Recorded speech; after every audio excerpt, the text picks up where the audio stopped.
Hi, I'm Suzanne McNeil with Design Originals, and today I'm going to Zentangle a flower and then color it in also, and show you different coloring techniques. So first I have my official Zentangle tile here, and I just love the paper these are on. I have a template that I can make circles with. Now, of course, that makes it into a Zia because classic Zentangle is non-identifiable as a subject and you don't use templates, but I'm moving on. So here, this is an 01 micron pen, and they're so great because it'll fit right inside this template, and I can draw my circle or whatever template shape and it won't bleed under there. So that's my flower shape. Now I'm going to add I think I like that size right there. A smaller circle. There we go. Has a little mark in it, but I can just make that into a tangle.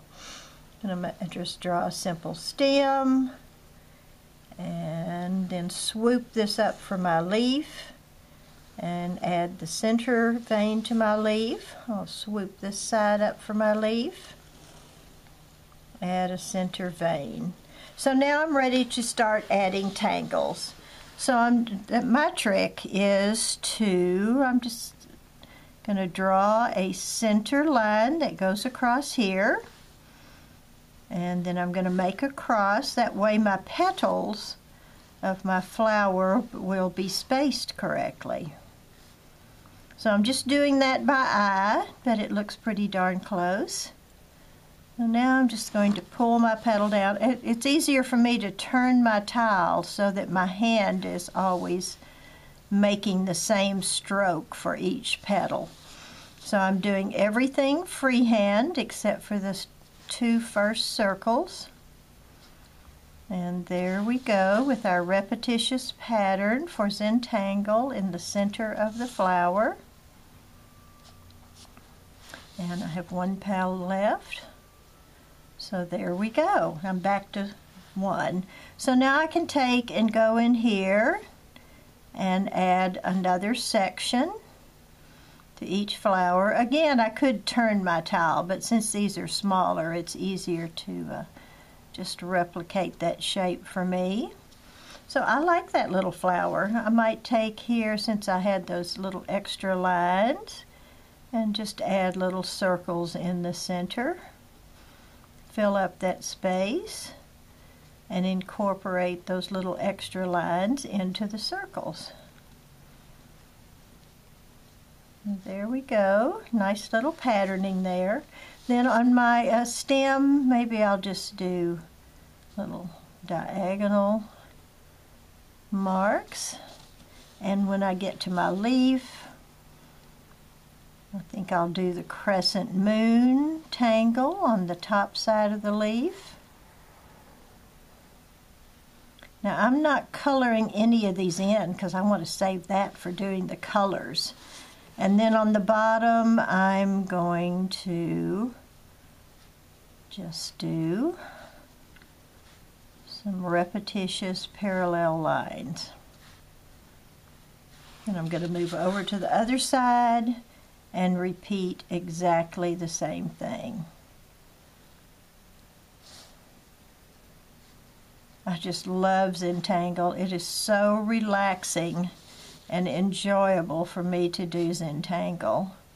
Of course, I never want to do it when I'm in a hurry because that would defeat the mesmerizing, almost meditative joy of doing the tangles. So now I didn't fill anything in. I have my markers here. Now today I'm going to use some of these Koi water-based markers. Tombow would be another good choice, but here's my marker bin. I just wanted to give you a peek. So I have Moonlight and Glitter and Koi and sparklies and regular gel pens, but today I think I'll just use the Koi pen.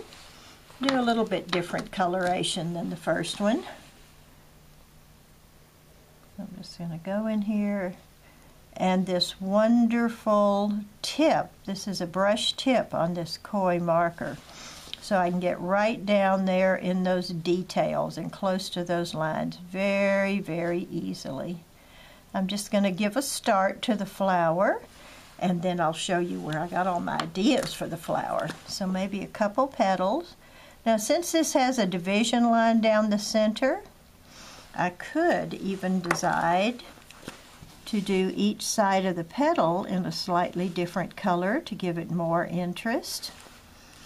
So now for the center, I like gold for this one. Bright yellow is really nice. It's best to let your micron pen dry for about 30 minutes before you start adding the color. But I sort of like that shading that was created around the edge of that center. So now I'm going to go down to my leaf and stem. I'm going to show you a little shortcut method. So if I color in this whole leaf with the light yellow, or a light color,